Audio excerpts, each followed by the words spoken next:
আমরা আমাদের সন্তানদেরকে, যুব সমাজকে কথা দিচ্ছি, তোমাদের স্বপ্ন বাস্তবায়নে বাংলাদেশ জামাতে ইসলামী তোমাদের কাছে ওয়াদাবদ্ধ। এই স্বপ্ন যতদিন বাস্তবায়ন না হবে, আমাদের লড়াই, আমাদের সংগ্রাম দুর্বৃত্তদের বিরুদ্ধে অব্যাহত থাকবে ইনশাআল্লাহ। এই লড়াইয়ে তোমাদের পাশে আছি, সাথে আছি। বাংলাদেশের সংবিধান সকলকে সমান অধিকার দিয়েছে, সাংবিধানিক অধিকার। কিন্তু আশ্চর্যের বিষয়, কষ্টের বিষয়, 54টা বছর এই জাতিকে বিভিন্নভাবে ভাগ বিভক্ত, টুকরা টুকরা করে রাখা হয়েছে। এই কাজটা সুকৌশলে আওয়ামী লীগ করেছিল। তারা প্রথমেই পার্বত্য এলাকার লোকদেরকে উস্কাই দিল।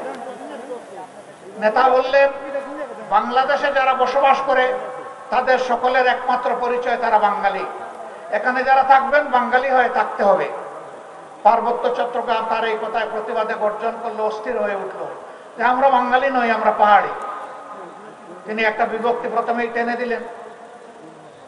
সেই যে পার্বত্য চট্টগ্রাম অশান্ত হলো, আজ পর্যন্ত আর শান্তি ফিরে আসে নাই। শান্তি বাহিনী নামে একটা বাহিনী গঠন হলো, তাদের হাতে 10,000 সামরিক কর্মকর্তা এবং আমাদের সৈনিক নিহত হলো, সাধারণ মানুষ নিহত হলো। এমনকি তারা নিজেদের মাঝে আবার বিভিন্ন গ্রুপে বিভক্ত হয়ে নিজেরা নিজেদেরকে খুন করল। সেই যে খুন ঝরা শুরু হলো, সেই খুন ঝরাটা এখনো অব্যাহত থাকে। স্বাধীন দেশে একজন নাগরিক, সংবিধান তাকে যে কয়টা মৌলিক অধিকার দিয়েছে, সব কয়টি অধিকার এই দেশে নিশ্চিত হবে। শাসন ক্ষমতায় যারা যাবে তাদের অধিকার নিশ্চিত করে ওদের দায়িত্ব। এটা কোনো দয়ার দান নয়। তার বাঁচার অধিকার, তার সম্মান রক্ষার অধিকার, বিচার পাওয়ার অধিকার, স্বাস্থ্য সেবা পাওয়ার অধিকার, তার সন্তানের শিক্ষা পাওয়ার অধিকার, মানুষ হিসাবে মর্যাদার সাথে বেঁচে থাকার অধিকার, তার কাজের অধিকার, সবকিছু তার হাতে তুলে দিতে হবে। এটাই হচ্ছে স্বাধীনতার মূল চেতনা। এই সমাজটা হবে বৈষম্যহীন, এই সমাজ হবে মানবিক, এই সমাজ হবে সমস্ত সমাজকে ধারণ করার, সমস্ত মানুষকে ধারণ করার সমাজ। কিন্তু না, তারা তা করেননি। তারা সমস্ত প্রতিষ্ঠানকে ধ্বংস করেছিলেন। যতগুলা সাংবিধানিক প্রতিষ্ঠান ছিল সব তারা ক্ষতিগ্রস্ত করেছে। রাজনীতির ধান্দা, গদিতে কিভাবে যাব এবং কিভাবে থাকব।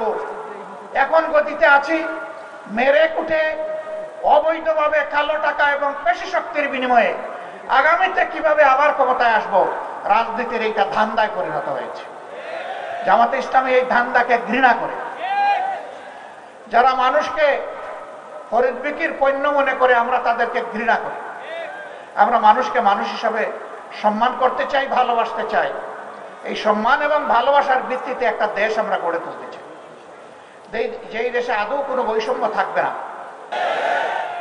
আমরা আমাদের সন্তানদেরকে, যুব সমাজকে কথা দিচ্ছি, তোমাদের স্বপ্ন বাস্তবায়নে বাংলাদেশ জামাতে ইসলামী তোমাদের কাছে ওয়াদাবদ্ধ। এই স্বপ্ন যতদিন বাস্তবায়ন না হবে, আমাদের লড়াই, আমাদের সংগ্রাম দুর্বৃত্তদের বিরুদ্ধে অব্যাহত থাকবে ইনশাআল্লাহ। এই লড়াইয়ে তোমাদের পাশে আছি, সাথে আছি।